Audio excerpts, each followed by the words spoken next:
My name is Tamar, and I am the owner and professional makeup artist at Tamar Artistry. We are based in Dallas, Fort Worth, and we specialize in serving brides stunning and timeless glam for their weddings, but we also teach women how to confidently achieve flawless makeup. And so today's course, I will be your makeup artist. I'm going to show you my signature tips and techniques on achieving flawless skin. I'm going to show you how to find your perfect foundation fit, and I'm going to show you my pro tips on how to highlight and contour.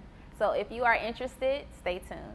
So first we're going to start off by prepping her skin. She has flawless skin, but we want to make sure that we remove any oil, dirt, or debris.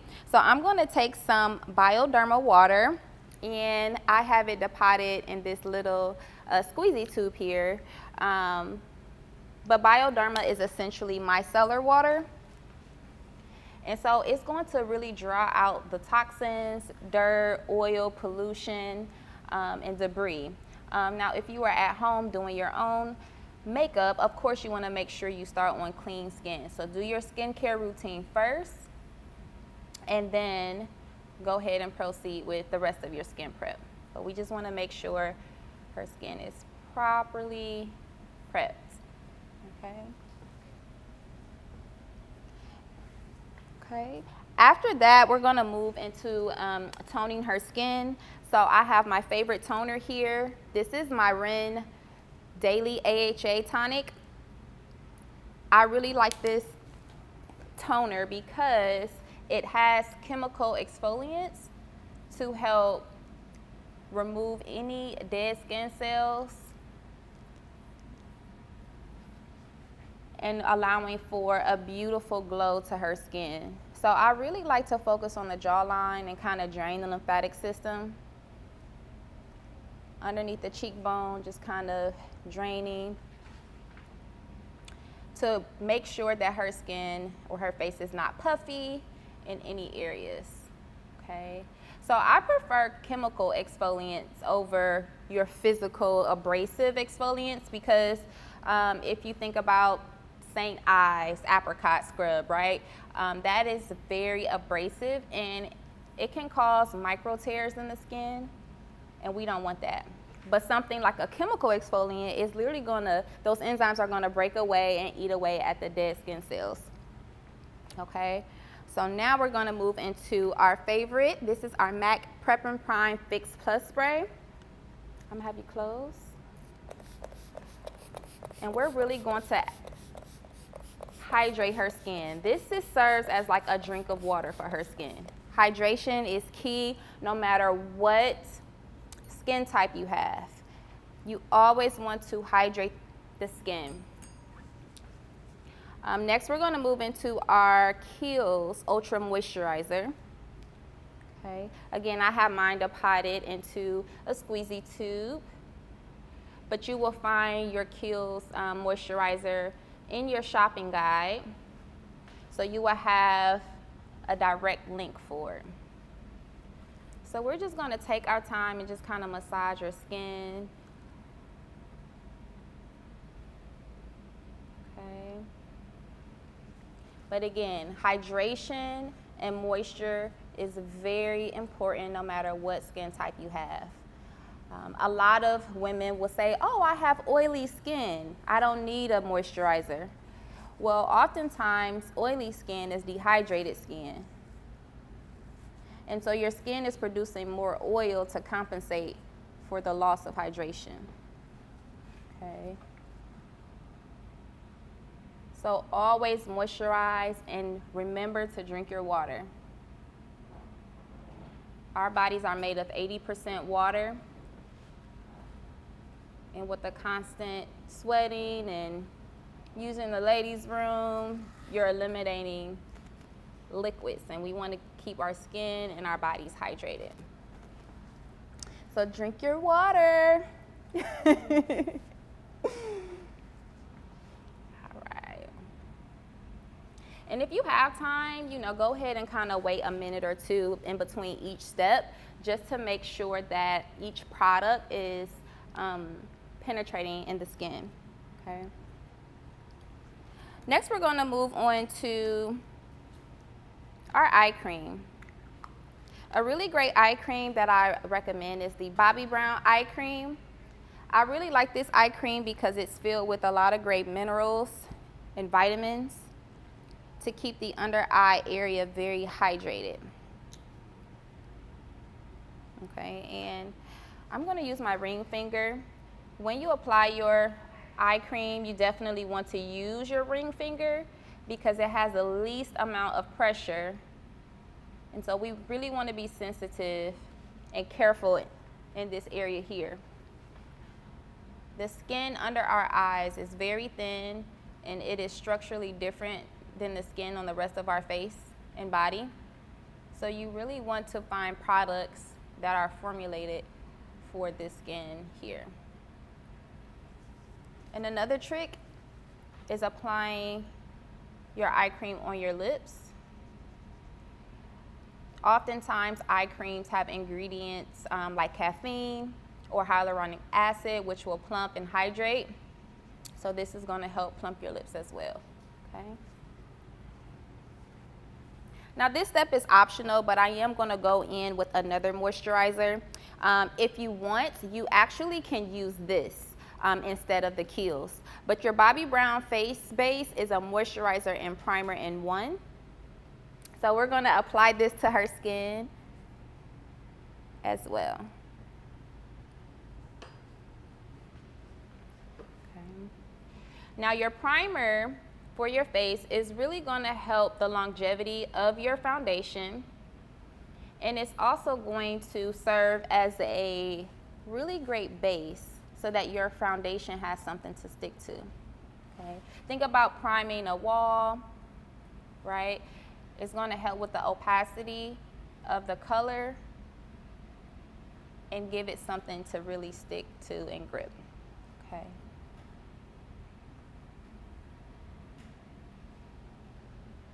Okay, so Faith's skin is now properly prepped and hydrated. She's glowing. So we're going to jump right into her complexion.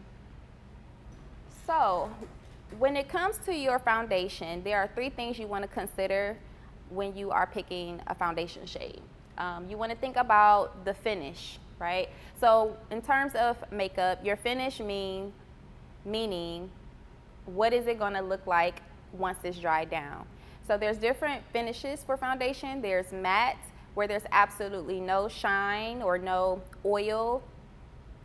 You also have natural, which is the skin's natural finish and texture. You also have satin, which is in between matte and glowy. And then you have dewy, which is essentially the most glowy and dewy, and some people like to say oily, but it's a very hydrating and luminous finish. Okay, so you have your finish that you want to consider. You also want to consider coverage. I like to use the analogy of stockings when it comes to the type of coverage, right? So if you think about stockings, that will be a sheer coverage. It is going to be really natural because you can see a great majority of your skin showing through the stockings. Okay. The next coverage you have is medium, which will be comparable to nylons. So you can see some of your skin showing through, but not as much as the stockings. And then the next level of coverage will be full, which is comparable to leggings because you can't see any of your skin showing through. Okay. So think about your finish, your coverage, as well as the tone. Okay. For your tone, you want to think about overtone, right? Are you neutral? Or excuse me, when you think about overtone, you want to think about fair, light, medium, dark, or deep. And then your undertone is, I'm sorry, I keep messing up, but I'm going to keep on rolling. Your undertone, you want to think about if you are neutral, cool, or warm, okay? So what I'm doing here is swatching a few shades of foundation on Faith's chest here, okay? So if you think about kind of gold. If gold jewelry is very complementary to your skin tone, you more than likely have a warm undertone. If silver is really complementary to your skin, then you likely have a cool undertone. And if both shades look great on your skin tone, then you have neutral, okay? Faith here is definitely on the cool to neutral, okay? And so I selected some shades here that I believe is really complementary to her skin, okay? So I took 3 swatches of foundation, okay? And I swatched it on her neck. We wanted, or excuse me, her chest. We want to look at the whole picture, right? We want our skin to be complementary. We want it to tell one story, right? We want our face to match our neck, and we want it to also match our chest. So when you are swatching foundation at the store, it's best to swatch it on your neck and chest. Never the back of your hand, because when you're driving, the sun will hit your hands. So usually your hands are darker than the skin on your face. And if you're wearing sunscreen like you should, then your skin is going to be lighter on your face, okay? So as you can see here, we're going to go with this shade here. This is actually a concealer. This is MAC Pro Longwear concealer in the shade NC42. But it blends and disappears most with her skin. Okay, so when you think about choosing a foundation, select 3 shades, one that you think is your tone, one that is slightly lighter, and one that's slightly darker. As you can see here, this is way too dark, and it's actually transferring a little bit orange. And then this one is a really good match, but I think it's a little too orange, okay? You definitely want to test it on your skin, because some foundations will oxidize, meaning that it will get darker the longer it's exposed to oxygen, okay? So definitely go to the store, get a sample. That's why I really like places like Sephora or department stores. It's really hard to shop for a foundation in the drugstore. So yeah, so this is how you would find your perfect foundation fit. So to apply her foundation, I'm actually going to use a beauty blender. This is a really great sponge, and it's meant for you to actually wet it and dampen it. When you wet it and dampen it, it's going to enlarge. But I really love this sponge as a tool because it's going to create a really luminous and radiant finish to the skin. It's going to do a great majority of the work for you, okay? Now, if you want something that is a little bit more full coverage, okay, I would recommend using a brush. But considering that we have this tool along with this foundation, okay, turn towards me. This is going to give us a medium coverage, okay? Face skin is pretty even, so we don't need to do too much color correction here. But after our foundation is applied, we're going to assess and take a peek and see what we need to correct, change, or add, okay? So I like to just go in with one thin layer. And I like to apply makeup in thin layers, because each product you apply on your skin is going to create texture. Okay, so you want to be really careful about how much you're applying. And honestly, that is the difference between having cakey makeup and professionally blended and seamless makeup. You really want to just apply the makeup in the areas that you need it, okay? So if you have any hyperpigmentation, if you have any acne scars, we definitely want to do that.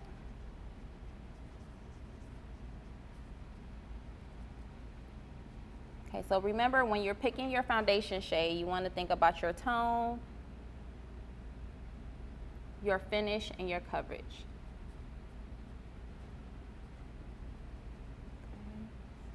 I like to apply a very thin amount under the eye because we're going to apply some brightening concealer and correctors in that area. We want to keep it pretty bare with as minimal product as possible.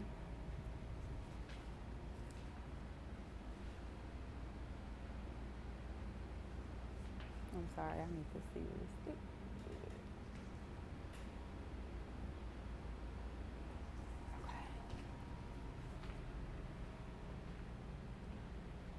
So now I'm just going to kind of go back in with a brush and just really just kind of add a little bit more coverage in the places that we need to. If you want, you can totally use your sponge for this step.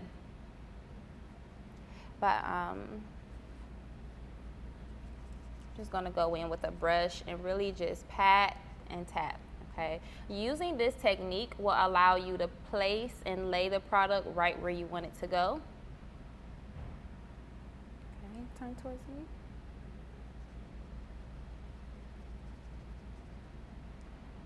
So that's the benefit of using this technique. If there's an area where I want to diffuse a color or a shade, then we will use a circular motion or windshield wiper motion.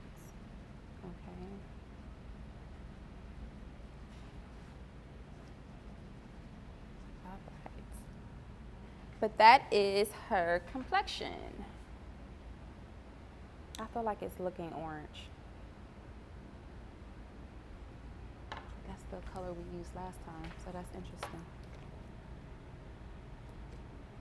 We're gonna have to roll with it. Okay. We're gonna have to roll with it.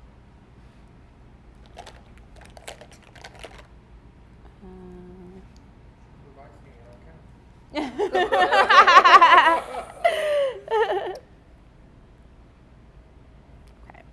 So next we're going to do is we're going to apply her corrector / concealer underneath the eye.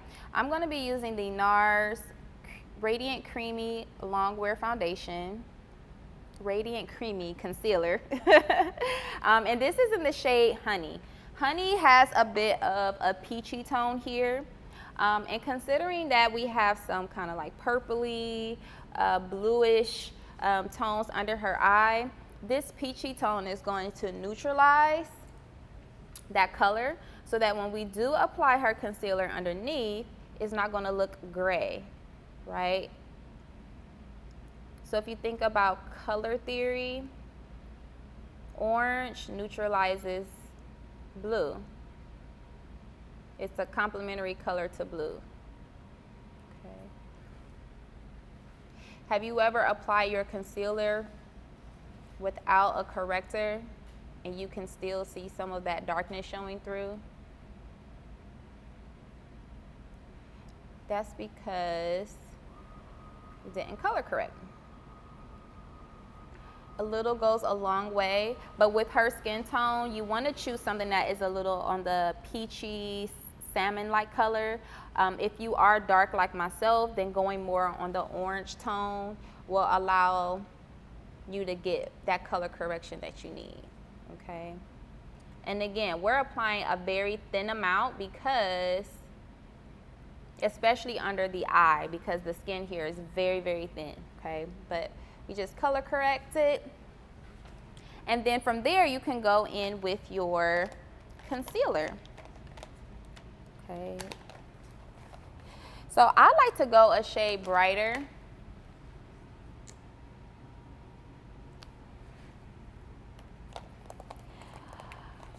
One to two shades brighter. And for her, we're going to use the same NARS concealer, but we're going to use the shade Light 2.5.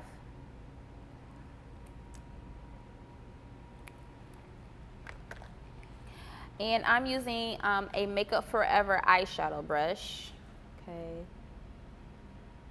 And we're going to tap and press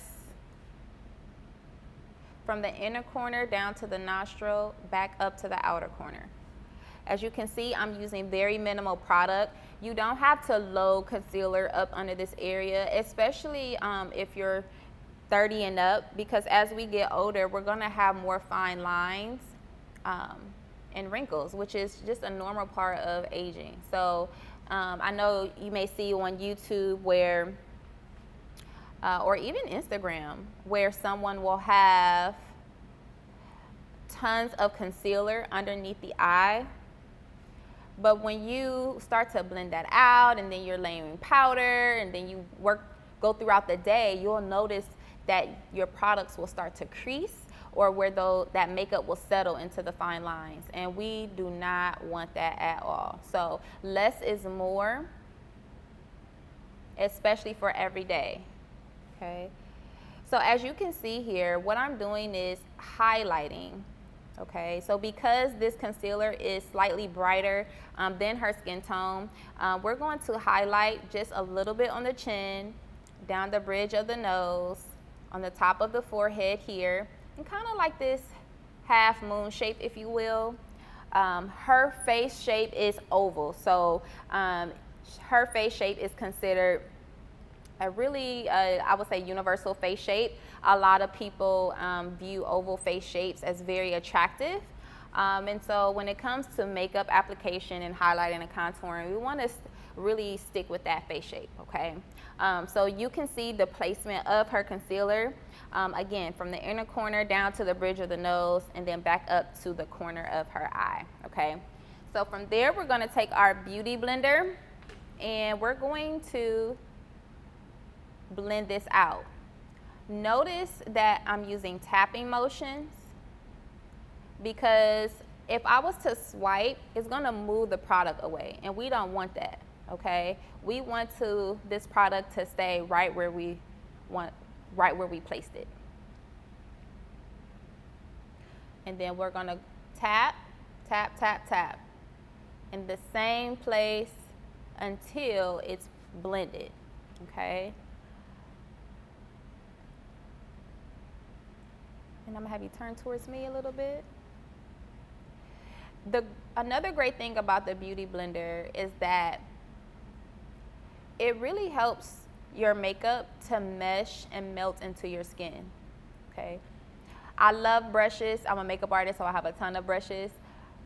But there's something about this particular sponge, just how they have constructed it, it really helps the product melt into your skin and creates a really seamless and flawless look, okay? So as you notice, I'm not going below her cheekbone, okay? I'm really keeping and concentrating that concealer right under the eye, okay? This is called highlighting because it's gonna bring these features forward. Contouring, which is the opposite of highlighting, is gonna help certain areas recede or kind of disappear. So oftentimes that will be the cheekbone, the socket of the eye, and sometimes the contour of your lip.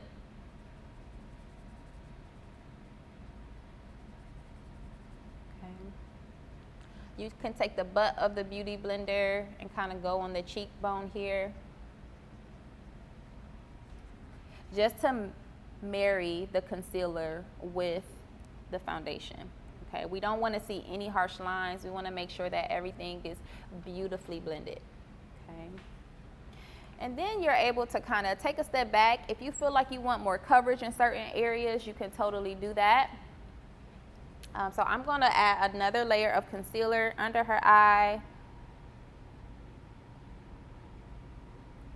just to make sure it's absolutely flawless. We are going to set her under eye with some powder.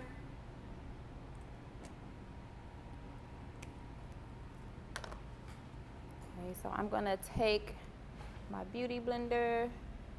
Another great trick is to place your concealer down and just kind of let it dry a little bit. Let that moisture evaporate so that when you are ready to go back in and blend it out, you're just left with the pigment.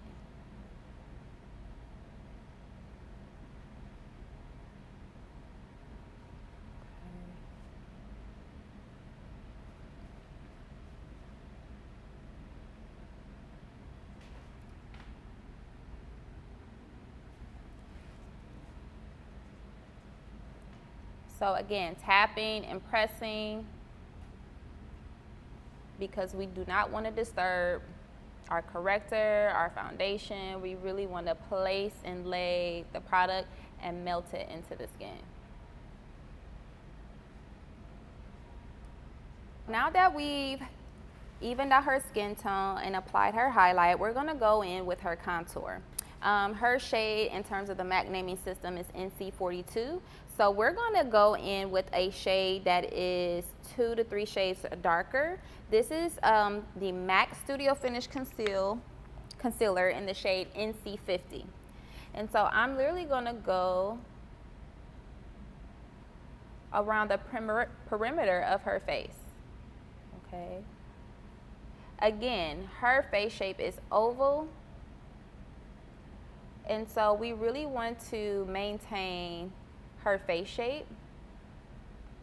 And as you can see, this is going to add some dimension to her face shape. Okay. I'm gonna have you turn that way for me. For her cheekbone, we want to go in the hollow of the cheek, okay? And I'm going to stop that contour right at the corner of her eye, okay? And you want to kind of blend this shade up, okay? If you were to blend down, what's going to happen is you're going to drop the face down, and we do not want that. We want a very lifted and seamless look, okay? Okay. And then we're going to go ahead and sculpt the other cheek. So typically right where the middle of the ear is here, stopping at the corner of the eye. You don't want to bring it too far into the mouth. And then we're going to blend up. Understanding your face shape is really important, and your eye shape is really important when it comes to your makeup. Okay. You can do the chin if you want. She has a very prominent jawline, so I'm not going to contour her jawline, and that's something that you want to think about too. Like, what is your face shape like? If you have a small forehead, then you don't need to contour your forehead. You already have a small forehead. If you want to kind of hide certain areas or conceal them, kind of make them disappear, then you can totally do that. Okay. I'm going to go in with the brush I used for our foundation, and I'm literally going to press and tap and blend this product in. As you can see, I'm staying above that cheekbone area here.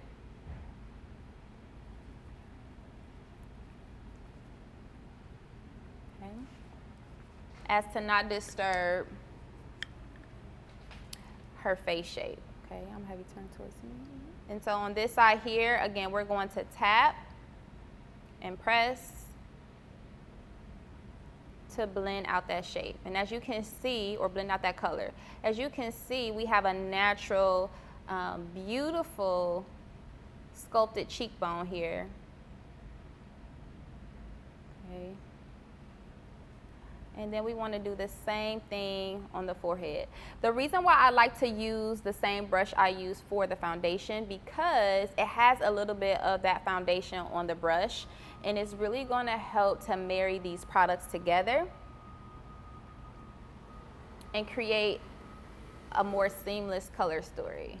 So you're not able to see where a color will start and stop. And remember, your tools, your products, and your techniques all play a role in having flawless makeup. Okay. You can even go on the nose a little bit, on the side of the nose, just to make nose stand out a little bit more. If you want to use a smaller brush, you totally can. But I like these dual fiber brush. A dual fiber brush has natural fibers and synthetic fibers because It helps to lay the product down, but it also helps to blend it at the same time. Okay. So yes, so we have our contour laid down. And just to kind of reinforce everything, I'm going to go back in with that beauty blender. I'm going to take the butt and just blend out the cheekbone area, making sure there are no harsh lines. And then we're going to go on that forehead and just blend, blend, blend.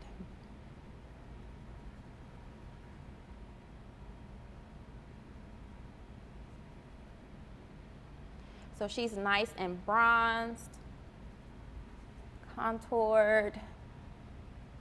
And I guess I should mention this too. Contour is very different than bronzing, okay? And in all honesty, she is looking more bronzed right now.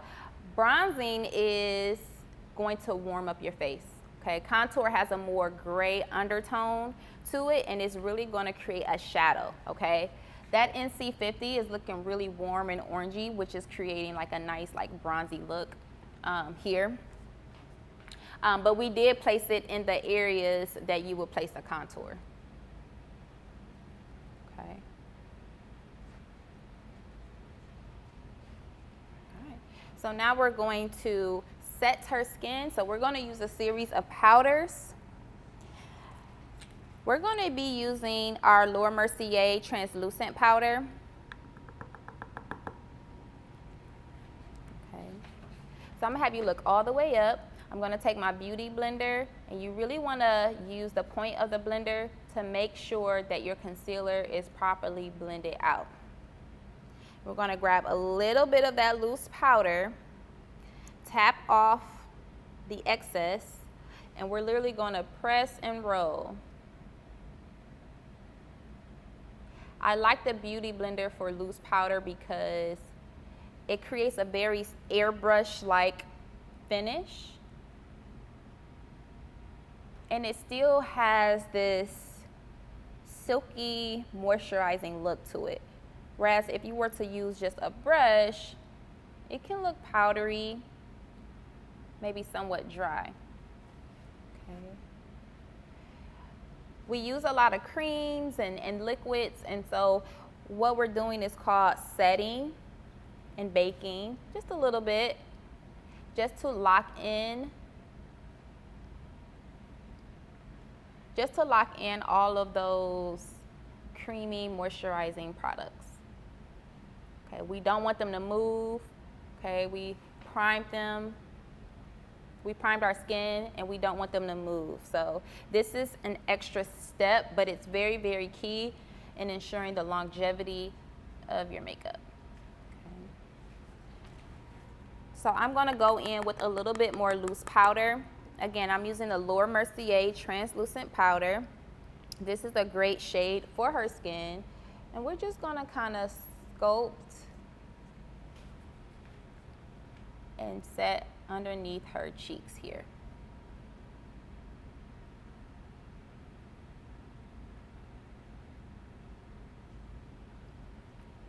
Okay.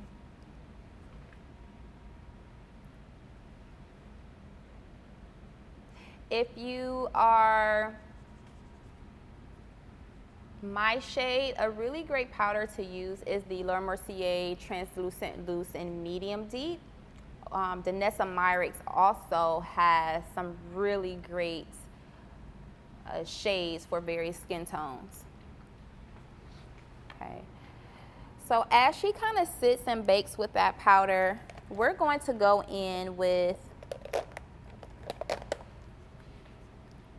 our MAC Mineralized Skin Finish in the shade Medium Golden.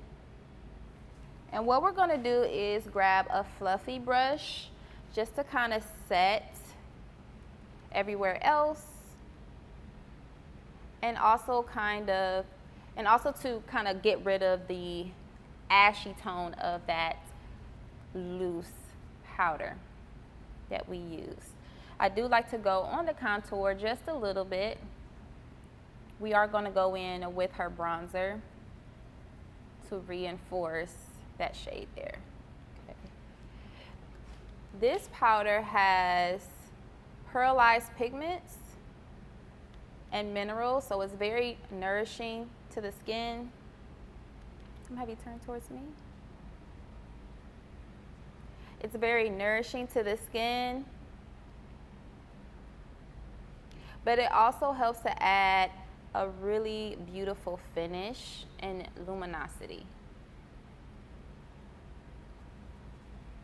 Okay. And I like this step of using loose powder and pressed powder because, again, it's going to add a little bit of color. And by adding those small layers, it's really going to reinforce the products on the skin. Okay. If you prefer a powder that has more coverage, of course, the MAC Studio Fix Powder or the Makeup Forever Velvet Matte Powder, those are going to give you a little bit more coverage. But because we use a full coverage product on her skin, we didn't want to add another full coverage powder. Okay, that's going to add and create more cakiness, and we want her skin to look like skin. We want it to be luminous, radiant, and this lit from within look. So to complete the complexion, we're going to go in with a little bit of blush. This is by MAC in the shade Melba. And we're going to flip our brush around and use the other side of this brush. I'm using a fluffy brush because I really want a very sheer color payoff. So I'm going to have you smile, and I'm literally going to apply this on the apple of the cheek. Okay, this is going to give her a little bit of a flush and rosy tone on the cheek. I really like blush because it helps your skin to look really healthy and amazing. Okay, I'm using, again, a fluffy brush because I want a sheer color payoff. I really don't want to go too heavy with the blush because we did so much with the bronzing. Okay, so when you choose your brushes, you want to choose something fluffy for this step because it's going to add a very light amount of product on the skin. Okay, if you were to choose something dense, say this brush here, it's really going to be intense with the color payoff and opacity of the product. Okay, but this is how you will achieve a very beautiful, sexy, sultry, expensive looking skin that's highlighted, bronzed, and I would say this is definitely more on the medium coverage side. So yes, there you have it, ladies and gentlemen. Thank you all so much for watching, and I hope I will catch you in the next video.